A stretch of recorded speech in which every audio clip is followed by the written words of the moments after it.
Bismillahirrohmanirrohim. Assalamualaikum warahmatullahi wabarakatuh.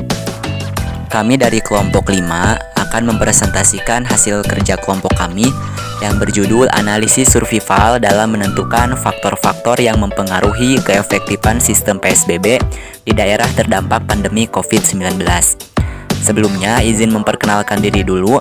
Saya Budiman dan juga dua teman saya, Ajeng Ajizah Fauziah dan juga Dian Linda Safitri. Baik, langsung saja ke latar belakang penelitian. Salah satu cara untuk menghambat pertumbuhan dari virus COVID-19 ini diantaranya itu PSBB atau pembatasan sosial berskala besar. Nah, terkait dengan penerapan PSBB, ternyata ada banyak hal yang dapat mempengaruhi lama tidaknya pelaksanaan PSBB, yakni faktor-faktor yang dapat mempengaruhi tidak efektifnya PSBB di daerah yang terdapat COVID tersebut. Nah, berdasarkan itu, kami tertarik untuk mengetahui seberapa besar faktor tersebut dan dapat mempengaruhi efektifnya PSBB di daerah yang terdampak virus corona itu. Nah, adapun untuk rumusan masalahnya, yaitu yang pertama, apa saja faktor-faktor yang mempengaruhi keefektifan dari sistem PSBB itu. Terus yang kemudian seberapa besar pengaruh dari faktor tersebut terhadap keefektifan dari sistem PSBB itu. Nah, selanjutnya ada landasan teori. PSBB atau pembatasan sosial berskala besar itu merupakan satu-satunya upaya karantina yang memiliki payung hukum. Nah, berdasarkan PP nomor 21 tahun 2020 pasal 1, dijelaskan bahwa pembatasan sosial berskala besar merupakan pembatasan kegiatan tertentu dalam suatu wilayah yang diduga terinfeksi coronavirus disease 2019 atau COVID-19. Nah, PSBB itu sendiri merupakan salah satu strategi pemerintah dalam mencegah kemungkinan penyebaran virus corona yang mana juga telah tertuang di dalam aturan PMK nomor 9 tahun 2020. Kemudian ada analisis survival. Nah, analisis survival itu menjadi alat penting untuk menganalisis data waktu antar kejadian atau time to event data, atau menganalisis data yang berhubungan dengan waktu mulai dari time origin sampai terjadinya suatu peristiwa khusus. Nah, kejadian khusus tersebut itu dapat berupa kegagalan, kematian, kambuhnya suatu penyakit, ataupun respon dari suatu percobaan, ataupun bisa peristiwa lain yang dipilih sesuai dengan kepentingan peneliti. Nah, analisis survival ini itu banyak diterapkan dalam bidang biologi misalnya, ataupun sosiologi, kedokteran, ataupun kesehatan umum misalnya. Nah, seperti daya hidup pasien kanker paru-paru, ataupun dalam bidang teknik, contohnya itu menganalisis masa hidup lampu pijar. Ada juga di bidang ekonomi, demografi, dan epidemiologi, dan banyak lagi bidang lainnya. Nah, kemudian ada model regresi Cox Proportional Hazard. Regresi Cox Proportional Hazard atau lebih dikenal sebagai model regresi Cox digunakan untuk mengetahui hubungan antara variabel dependent dengan variabel independen, di mana data yang digunakan pada regresi Cox Proportional Hazard berupa data waktu tahan hidup dari suatu individu. Menurut Collett, model regresi Cox Proportional Hazard ialah Ht,X sama dengan H0T dikali eksponen beta 1x1 ditambah beta 2x2 ditambah sampai ke ditambah beta pxp, di mana Ht,X itu resiko gagal pada waktu T dengan karakteristik X. Kemudian untuk H0T itu fungsi hajat dasar pada saat T sama dengan 0. Kemudian untuk X itu merupakan variabel prediktor atau penjelas. Nah, ada juga P itu sebagai jumlah dari variabel penjelas X. Bisa P1, P2 sampai ke Pn. Nah, untuk betanya itu merupakan vektor koefisien regresi atau vektor parameternya. Bisa beta 1, beta 2, dan sampai beta n. Nah, itu sebagai dasar teori atau studi literaturnya. Selanjutnya ke metodologi penelitian. Pada metodologi penelitian terdapat 4 poin. Yang pertama ada waktu dan tempat. Untuk waktu, kami lakukan penelitian dari tanggal 1 sampai 15 Juni 2020. Untuk tempat penelitian berpusat pada daerah yang terdampak pelaksanaan PSBB. Yang kedua ada sumber data bersifat primer, di mana diperoleh dari hasil survei kuesioner online dengan jumlah subjek 34 orang. Yang ketiga ada objek penelitian, yakni masyarakat yang terdampak PSBB. Yang keempat ada variabel penelitian. Untuk variabel dependen berupa lama waktu PSBB. Untuk variabel independen ada 6, yakni sosialisasi dengan kategori ada dan tidak. Yang kedua ada bantuan dengan kategori ada dan tidak. Yang ketiga ada intensitas keluar rumah dengan kategori 1-5 kali sehari, 6-10 kali sehari, lebih dari 10 kali sehari, dan setiap hari. Yang keempat ada pengetahuan PSBB dengan kategori cukup mengetahui, dan sangat mengetahui. Yang kelima ada keluar rumah dengan kategori jarang, kadang-kadang, dan sering. Yang terakhir ada kepatuhan terhadap PSBB dengan kategori ya, kadang-kadang, dan jarang. Selanjutnya ada hasil dan pembahasan. Yang pertama ada distribusi data, di mana dari 34 subjek diperoleh sensor 27 orang dan event 7 orang. Selanjutnya ada estimasi co-correlation dengan metode enter. Diperoleh tabel omnibus test of model coefficient dengan nilai signifikan 0,092, di mana nilai tersebut lebih besar dari p-value yakni 0,05, sehingga dapat disimpulkan bahwa model tersebut tidak dapat diterima. Selanjutnya ada tabel variabel in the equation, di mana yang blok warna kuning merupakan nilai signifikan dari setiap variabel independen.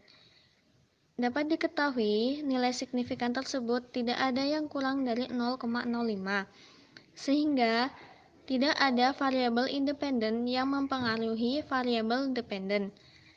Karena hal tersebut, kami mencoba menganalisis dengan metode lain.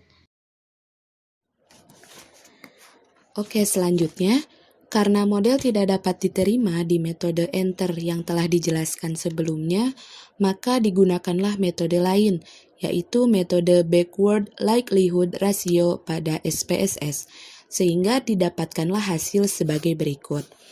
Terlihat bahwa pada tabel omnibus test of model coefficient, model dapat diterima pada step ketiga dengan menghilangkan variabel bantuan dan variabel pengetahuan PSBB.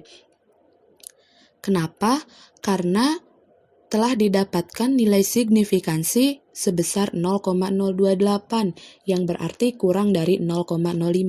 Itu artinya terdapat minimal satu variabel independen yang berpengaruh terhadap variabel dependen.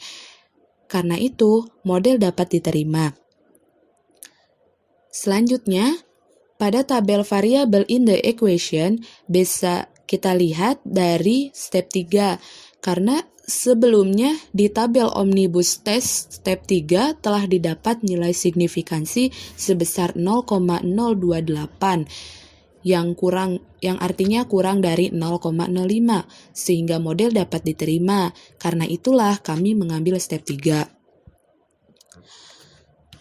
Dan mohon maaf, untuk tabel variable in the equation ini kami tidak menampilkan secara keseluruhan karena keterbatasan space.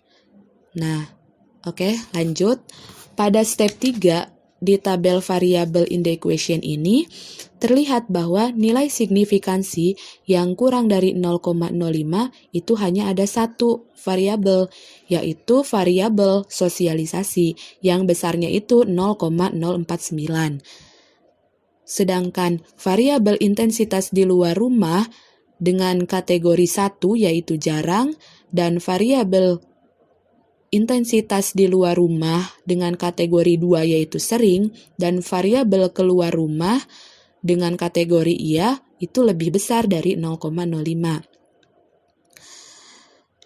Maka dari itu hanya ada satu variabel independen yang sesuai dengan klasifikasi nilai signifikansinya. Maka dari itu, kita dapat memperoleh model regresi Cox proportional hazard-nya sebagai berikut. H T, X sama dengan H0T eksponensial minus 1,199 X1 minus 2,041 X3 dengan kategori 1 plus 0,939 X3 dengan kategori 2 plus 1,701 X5 dengan kategori 1, di mana keterangannya H0T menunjukkan baseline hazard yang tidak perlu ditentukan. X1 menunjukkan variabel sosialisasi X3 dengan kategori 1, yaitu kategori jarang, merupakan variabel intensitas di luar rumah. Kemudian X3 dengan kategori 2, yaitu variabel sering, kategori sering, merupakan intensitas di luar rumah, dan X5 dengan kategori 1 menunjukkan keluar rumah. Nah, maka dari itu kita dapat menyimpulkan dari kedua metode yang telah diteliti, yaitu metode enter dan metode backward, saat dianalisis menggunakan metode enter pada Cox regression, telah didapatkan hasil signifikansi model sebesar 0,092, yang artinya lebih besar dari 0,05. Begitu pula dengan variabel-variabelnya mempunyai signifikansi lebih besar dari 0,05, sehingga model tidak dapat diterima. Jadi, kita harus mencari metode lain yang paling cocok dengan data, yaitu dengan menggunakan metode backward LR yang mengeliminasi variabel dalam step by step dan mendapatkan hasil signifikansi kurang dari 0,05 pada step ketiga, sehingga model dapat diterima. Selanjutnya, dalam bentuk grafik, terdapat grafik fungsi survival dan grafik fungsi hazardnya.